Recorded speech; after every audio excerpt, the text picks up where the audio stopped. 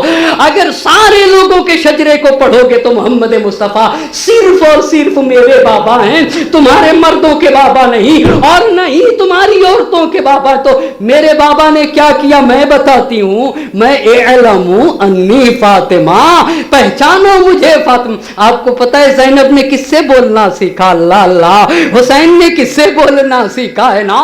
یہ ماں کی اپنی پوری سیرت کا جس نے مطالعہ کیا، اسے آپ کو میں یوں کہہ دوں نا، اما جس کی بیٹی عالمہ غیر معلمہ ہو، اس بیٹی کی ماں کو فاطمہ کہا جاتا ہے، جس بیٹی کی ماں کو فاطمہ کہا جاتا ہے۔ اب شہزادی نے کہا فَأَنَارَ اللَّهُ بِأَبِي مُحَمَّدٍ ظُلَمَهَا، میرے بابا کے ذریعے سے میرے اللہ نے تم سے ہر طرح کی ظلمتوں سے تمہیں نجات دی ہے، چاہے وہ عقیدے کی ظلمت ہو، چاہے وہ عمل کی تاریکی ہو، چاہے خود انسان کی، بہت توجہ کریے گا، کبھی انسان کی فکر تاریک ہوتی ہے، ڈارک ہوتی ہے، یعنی جیسے عقیدہ کفر، عقیدہ شرک ایک ظلمانی عقیدہ ہے۔ اچھا کبھی عمل ظلمانی ہوتا ہے، جیسے جھوٹ بولتا ہے، جیسے غیبت کرتا ہے، یہ ظلمانی عمل ہے۔ اللہ اللہ کا ہر طرح کی ظلمتوں سے نجات دیا۔ وَكَشَفَ عَنِ الْقُلُوبِ بُهَمَهَا، کا تمہاری تمام قلبی مشکلات کا خاتمہ میرے بابا نے کیا ہے۔ وَجَلَا عَنِ الْأَبْصَارِ غُمَمَهَا، کا تمہاری آنکھوں کے سامنے سے جس نے شک کے پردے، ابہام کے پردے ہٹائے، وہ کون تھا؟ وہ کون تھا جس نے ہر طرح کے، جس نے صاف اور شفاف آئینے میں رب کی تصویر پیش کی ہے، وہ کون تھا؟ وہ کون تھا؟ وہ میرے بابا ہیں۔ اللہ اللہ، تمام ظلمتوں کا جس نے خاتمہ کیا وہ میرے بابا، امت کے مشکلات کو جس نے حل کیا میرے بابا ہیں، تمہاری آنکھوں کے سامنے سے جس نے ابہام اور شک کے پردوں کو ہٹایا ہے وہ میرے بابا ہیں۔ وقام فی الناس بالہدایہ، لوگوں کو جس نے راہ راست کی طرف ہدایت دی وہ میرے بابا ہیں۔ فانقذہم عن الغوایہ، گمراہیوں سے کس نے نجات دی؟ کہا گمراہیوں سے کس نے نجات دی؟ میرے بابا ہے نا۔ وَبَصَّرَهُم مِّنَ الْعَمَایَہ، یہ بتاؤ غفلت سے نکال کر تمہیں بصیرت کس نے عطا کی؟ کہا بصیرت اور بینائی کس نے عطا کی ہے غفلتوں سے نکال کے؟ میرے بابا۔ اس کے بعد کہا وَهَدَاهُمْ إِلَى الدِّينِ الْقَوِيمِ، یہ بتاؤ آج جو تم اسلام کے اوپر قائم ہو یہ کس کا صدقہ ہے؟ یہ کس کا صدقہ ہے؟ میرے بابا نے ایک مستحکم اور استوار دین کی طرف تمہیں ہدایت کی ہے۔ وَدَعَاهُمْ إِلَى الصِّرَاطِ الْمُسْتَقِيمِ، گدلا پانی پیتے تھے، تم گھاٹیوں میں رہتے تھے، تم جھاڑیوں میں رہتے تھے، نہ تمہیں اچھا پانی ملنا، مجبور کی تم پرستش اور عبادت کیا کرتے تھے۔ صراط مستقیم کی طرف کس نے بلایا ہے تمہیں؟ میرے بابا نے۔ اس کے بعد سنیے گا نحنو بقیتن، جس نبی کا یہ کردار ہے میں اس نبی کی یادگار ہوں۔ اللہ اللہ، میں اس نبی، نحنو بقیتن استخلفها علیکم، جو تمہارے درمیان چھوڑ کے گئے اس یادگار کو فاطمہ کہا جاتا ہے۔ اسی لیے گفتگو کا عنوان تھا فاطمہ یادگار پیغمبر ہے نا۔ اتنی بات جب عرض کر چکا، ایک صلوات پڑھتے بر محمد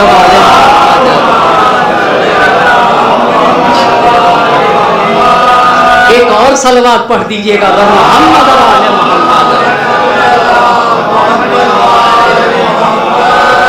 بہت معاف کریے گا، ایام عزائے فاطمیہ کے لیے بہت سارے اہتمام ہوتے ہیں، مگر کوشش یہ کروں گا کل کی گفتگو بھی بڑی عظیم گفتگو کرنا چاہوں گا۔ نبی کے گھر میں جو قرآن تھا وہ امت تک نہیں پہنچا، وہ کیا تھا؟ وہ کیا تھا؟ یہ جو قرآن ہے ہمارے درمیان، یہ وہی قرآن ہے جو میرے نبی پہ نازل ہوا، اس میں کسی طرح کی کوئی تحریف نہیں ہوئی ہے، نہ کمی ہوئی ہے نہ زیادتی ہوئی ہے، مگر جو قرآن امام نے پیش کیا ہے اس قرآن کو کیوں انکار کیا گیا، اسے بھی گفتگو کروں گا۔ کیا کیا میرے نبی کا تھا، بہت توجہ کرے گا میرا مجمع۔ اما یہ بتائیے، میرے بابا کا جو کچھ ہوگا ان کے مرنے کے بعد کسے ملے گا؟ کسے ملے گا؟ تو پہلا سوال یہ ہے کہ نبی کے پاس کیا کیا تھا، کیا کیا جو جو میرے نبی کا تھا وہ شہزادی دو عالم کا ہوگا یا نہیں ہوگا؟ کہا نہیں نو۔ یہ آئندہ کی 5 روزہ گفتگو میں کوشش کروں گا کہ نبی کی وفات کے بعد اور قریب کے کیا کیا مرحلے تھے جو شہزادی دو عالم کب آئی ہے۔ شہزادی دو عالم مسجد النبی میں خطبہ فدق دینے کے لیے، بس آپ نے دیکھا شہزادی نے کہا نحنو بقیہ، ہم یادگار پیغمبر ہیں، استخلفہا علیکم، تمہارے درمیان ہمارے بابا چھوڑ کر گئے ہیں۔ اتنی بات جب آ گئی تو آپ کو روکے کہاں پہ تھا میں؟ آہا، نبی گرامی حضرت محمد مصطفیٰ صلی اللہ علیہ وسلم۔ ایک اور جاگتی ہوئی صلوات پڑھتے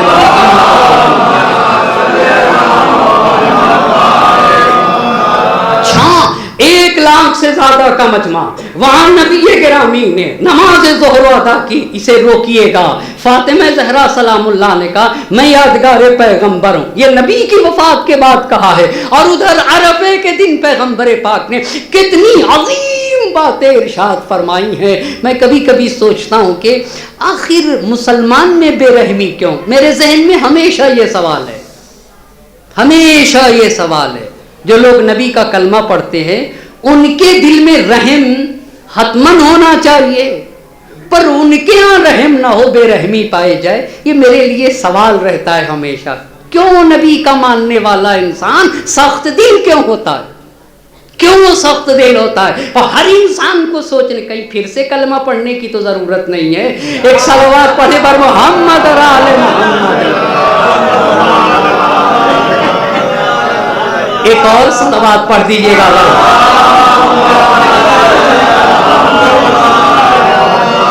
1 لاکھ سے زائد مجمع میں، اور یہ تقریر اونٹ کے اوپر سوار ہو کے اللہ کے نبی نے میدان عرفات میں کہی، جس میں چند اہم باتیں میں انہی باتوں کو عرض کر کے، بلکہ کچھ ہی باتوں کو عرض کروں گا، باقی باتیں کل انشاءاللہ عرض کروں گا۔ پہلی بات، ایھا الناس، اللہ کی پہلے حمد و ثنا کی، حمد و ثنا کرنے کے بعد ہجرت کے 10ویں برس، ایھا الناس اسمعوا قولی، اے لوگوں میری باتوں کو سنو، انی لا ادری لعلی لا الاقیکم بعد عامی ھذا بھذا الموقف، امید ہے شاید میں تم سے میری ملاقات اس کے بعد اس جگہ کے اوپر نہ ہو، اور یہ میرا آخری سفر ہو، یہ میرا آخری سفر ہو۔ میری باتوں کو غور سے سنو، میری باتوں کو غور سے سنو۔ اس کے بعد پہلی بات چند اہم اصول بتائے، اہم اصول۔ عرفے میں تقریر میں اتنے بڑے مجمع کے درمیان پہلی بات بتائی، وہ پہلی بات یہ تھی کہ دیکھو تمہارے مال اور تمہاری جان محترم ہے،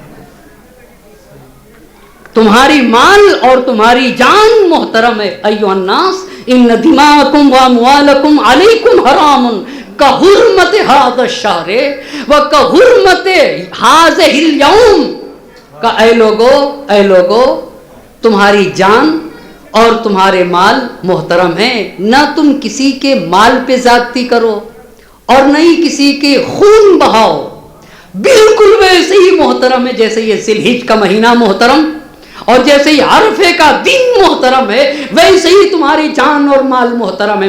کسی کے نہ جان کے سلسلے میں زیادتی کرو اور نہ ہی مال کے سلسلے میں، یہ پہلا دستور دیا۔ لیکن نبی گرامی نے صرف اسی پر اکتفا نہ کیا، ربیعہ بن امیہ کو بلایا، ان کی آواز بہت بلند تھی، کہا سارے لوگوں سے آپ ذرا غور تو کریے، میرے نبی نے کتنا اہم درس دیا۔ آپ کو پتہ ہے مسلمان کسے کہتے؟ کبھی میرے نبی نے یہ نہیں کہا مسلمان اسے کہتے جو نماز پڑھتا ہے، یہ بھی نبی گرامی نے نہیں کہا مسلمان اسے کہتے جو حج کرتا. اصلا مسلمان کی ڈیفینیشن میں یہ بات نہ بتائیے. ہاں اگر مسلمان کی تعریف کی تو المسلم من سلم المسلمون من یدہ ولسانہ، مسلمان اسے کہا جاتا ہے سچا مسلمان البچہ، حقیقی مسلمان اسے کہا جاتا ہے نہ اس کی زبان سے دوسرے کو نقصان پہنچے نہ ہی ہاتھ سے دوسرے کو نقصان پہنچے. اب آپ کو پتا چلا حقیقت میں مسلمان کے وجود سے کسی کو صدمہ نہیں پہنچتا ہے، اسے حقیقی مسلمان کہا جاتا ہے. بس خود ہی پڑھ لینا چاہیے ہم کس حد تک مسلمان ہیں، خود ہی پڑھ. کچھ لوگ اپنے گھر میں بڑی تیز آواز سے ٹیلی ویژن چلاتے ہیں، ان سے کہ بھائی دھیرے کرے، اپنے گھر میں چلا رہا ہوں، کیا کہنے ہیں، بہت اچھا، اپنے گھر میں چلا رہا ہوں. انسانیت نہیں اس کا مطلب، اس کا مطلب مسلمان نہیں. مسلمان ہونے میں مشکل ہے بھائی صاحب، پڑوسی ہے، انسان ہے، ایک ذی حیات ہے. ممکن ہے مریض ہو، آپ کا گھر اپنا ہے پر دوسرا بھی تو ہے آپ کے ساتھ، دوسرا بھی تو ہے آپ کے ساتھ. بنی آدم اعضاء یک دیگرن، اولاد آدم سب ایک دوسرے کے اعضاء ہیں. اگر ایک کو تکلیف ہے تو دوسرے کو بھی تکلیف ہونا چاہیے. تو کہا ایھا الناس ان دماءکم و اموالکم علیکم حرام، ایک دوسرے کے مال محترم ہیں، ہاتھ نہ بڑھاؤ، زیادتی نہ کرو. آبرو مند ہے ہر انسان، جان مال عزت آبرو سب محترم ہے. پھر ربیعہ بن امیہ سے کہا ربیعہ کھڑے ہو جاؤ، بلند آواز سے پوچھو لوگوں سے. کتنا اہم پیغام تھا میرے نبی کا، اے کاش ان باتوں کو سمجھ جائے. اے ربیعہ بن امیہ پوچھو لوگوں سے یہ کون سا مہینہ ہے. آپ کو پتا ہے کتنے مہینے ہیں سال میں؟ 12 مہینے ہیں نا. 12 میں 4 مہینے حرام ہیں، ہاں یعنی محترم. کون کون سے؟ 3 ایک ساتھ ہیں، ذی القعدہ، ذی الحج اور محرم. ایک الگ ہے، وہ کون سا ہے؟ رجب. ہاں بس 4 حرام مہینے آپ مجھے بتائیے ذرا، بتا دیں ایک مرتبہ. ذی القعدہ، ذی الحج، محرم، اور ایک کون سا مہینہ ہے؟ رجب ہے، جس میں خوریزی حرام، جس میں جنگ و جدال حرام، جس میں زیادتی حرام. یہ محترم مہینے ہیں نا. نبی پاک نے ربیعہ بن امیہ سے کہا اے ربیعہ اس 1 لاکھ کے زائد مجمع سے پوچھو یہ کون سا مہینہ ہے، کون سا مہینہ. اس نے بلند آواز میں پوچھا ہے لوگوں یہ بتاؤ یہ کون سا مہینہ ہے. سب نے کہا ماہ حرام. کون سا مہینہ تھا؟ ذی الحج کا مہینہ تھا. کہا ماہ حرام، اس میں نہ کسی کا خون بہایا جا سکتا ہے نہ زیادتی کی جا سکتی ہے. تو نبی گرامی نے کہا ان سے کہو جس طریقے سے یہ مہینہ محترم ہے، اللہ جس طریقے سے یہ مہینہ محترم ہے ویسے ہی تم لوگوں کے خون محترم ہے، تم لوگوں کے مال محترم ہے، تمہاری عزت اور آبرو محترم ہے. کسی کے نہ مال میں نہ ہی جان میں زیادتی کی کوئی گنجائش نہیں. پھر نبی نے کہا ان سے پوچھو کہ یہ دن کون سا دن ہے. کہا پوچھو یہ دن کون سا دن ہے. کہا عرفے کا دن، یہ حج اکبر، یوم حج اکبر کا دن ہے، حج اکبر کا دن ہے. کہا جیسے یہ دن محترم ہے ویسے تمہاری جان محترم، ویسے تمہارے مال محترم ہے، ویسے تم محترم ہو. لا تحقرن احدا من المسلمین، کسی ایک کو چھوٹا نہ سمجھ لینا. فإن صغیرکم عند اللہ کبیر، اس لیے کہ جسے تم چھوٹا اور حقیر سمجھتے ہو شاید اللہ کے نزدیک وہی عظمتوں کا مالک ہو. بس کہا پوچھو کون سا مہینہ؟ ذی الحج کا مہینہ. کہا ان سے پوچھو یہ دن کون سا؟ حج اکبر کا دن. کہا پوچھو یہ جگہ کون سی ہے؟ اللہ. کہا میدان عرفات ہے، اس میں زیادتی نہیں کی جا سکتی. کیسے؟ جیسے میدان عرفہ محترم ہے ویسے تمہارے خون محترم ہے، ویسے تمہاری جان محترم ہے، ویسے تمہارے مال محترم ہے. یہ پہلا حکم، تمہاری جان اور مال محترم. دوسرا حکم کہا دیکھو آخرت بھی ہے. کہا دیکھو آخرت بھی ہے. آخرت روز جزا ہے، جہاں وہ دنیا ہوگی جہاں تمہارے نیک عمل کی جزا اور برے عمل کی سزا دی جائے گی. فَمَن يَعْمَلْ مِثْقَالَ ذَرَّةٍ خَيْرًا يَرَهُ وَمَن يَعْمَلْ مِثْقَالَ ذَرَّةٍ شَرًّا يَرَى. یہیں کے اوپر آج کی گفتگو رک جائے گی، یہیں کے اوپر، اس لیے کہ اب گنجائش نہیں ہے. جب گاؤں دیہات کے کسان گیہوں کاٹ کے وہ بوریے میں جب بھرتا ہے گیہوں تو اسے ہلاتا ہے، اسے ہلا دیتا ہے، تھوڑا سا ہلاتا اس لیے تاکہ اس میں جگہ بن جائے. لیکن دیکھ دو مرتبہ ہلانے کے بعد اب گنجائش ہی نہیں رہتی. لا کھلائیے، ایک صلوات پڑھ دیجیے گا.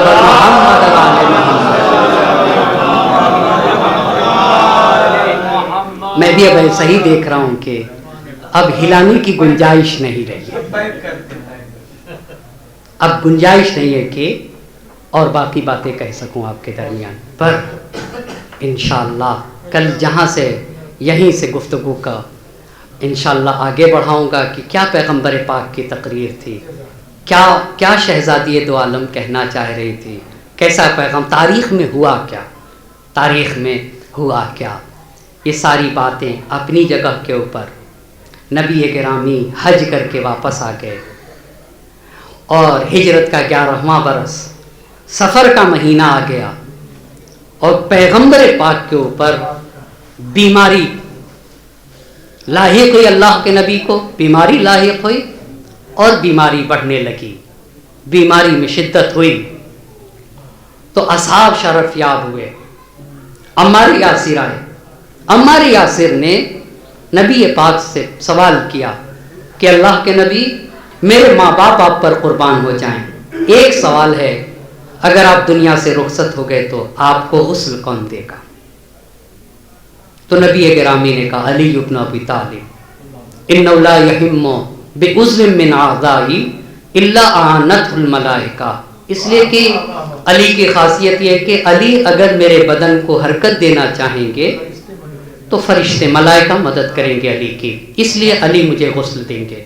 کمبر کو بلایا، بلال کو بلایا. بلال کو بلانے کے بعد بلال سے کہا کہ بلال لوگوں کو خبر کرو لوگ آئیں. مجمع جمع ہوا. پیغمبر پاک نے عمامہ پہنا، اپنی کمان لی، کمان پہ ٹیک لگائے، گھر سے باہر نکلے، مسجد میں تشریف لے گئے، منبر پہ گئے.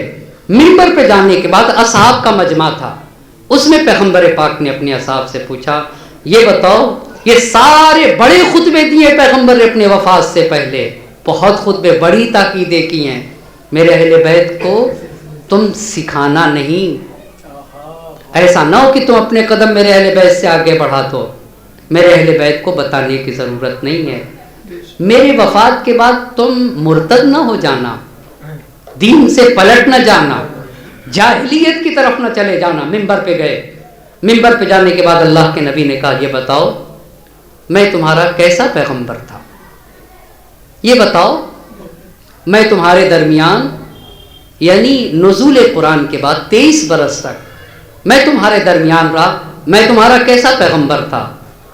پھر پیغمبر پاک نے پوچھا کیا میں نے راہ خدا میں جہاد نہیں کیا، کیا میں نے اپنی پیشانی زمین پہ نہیں رکھی، کیا میری ریش مبارک میرے خون سے تر نہیں ہوئی، کیا میرے دانت نہیں ٹوٹے، کیا میں نے بھوک کی وجہ سے اپنے پیٹ پہ پتھر نہیں باندھا، یہ بتاؤ کیا میں اپنے امت کے نادان لوگوں کی وجہ سے میں نے سختیاں برداشت نہیں کی. پیغمبر پاک پوچھتے گئے.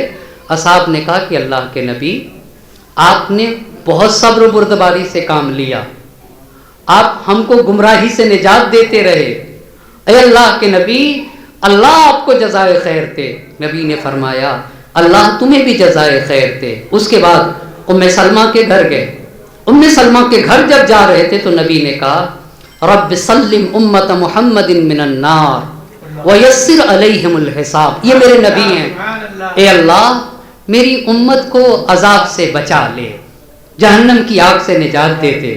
اے میرے اللہ مقام حساب سخت ہے، حساب و کتاب کا مقام سخت ہے، میری امت کے لیے حساب کو آسان کر دے. ام سلمہ نے پوچھا اللہ کے نبی آپ غمزدہ دکھ رہے. تو نبی نے کہا ام سلمہ اب آج کے بعد میری آواز نہ سنو گی، اب میں تم سے جدا ہو رہا ہوں۔ تم میں سلمہ نے کہا واہ حسنا واہ محمدہ۔ یہ وہ وقت تھا جب پیغمبر نے کہا کہ ام سلمہ پر میری لخت جگر فاطمہ کو بلاؤ، میں اپنی فاطمہ کا دیدار کرنا چاہتا ہوں۔ فاطمہ جب آئیں، شہزادی آئیں تو کہا نفس لنفسک الفدا، بابا میری جان آپ پر قربان، وجہی لوجہک البقاء، بابا میں آپ پر قربان ہو جاؤں۔ الا تکلمنی کلمہ، بابا آپ مجھ سے کچھ بولیے، میں آپ سے گفتگو کرنا چاہتی ہوں۔ بابا انی انظر الیک اراک مفارق الدنیا، بابا میں دیکھ رہی ہوں کہ آپ دنیا سے جانے والے ہیں۔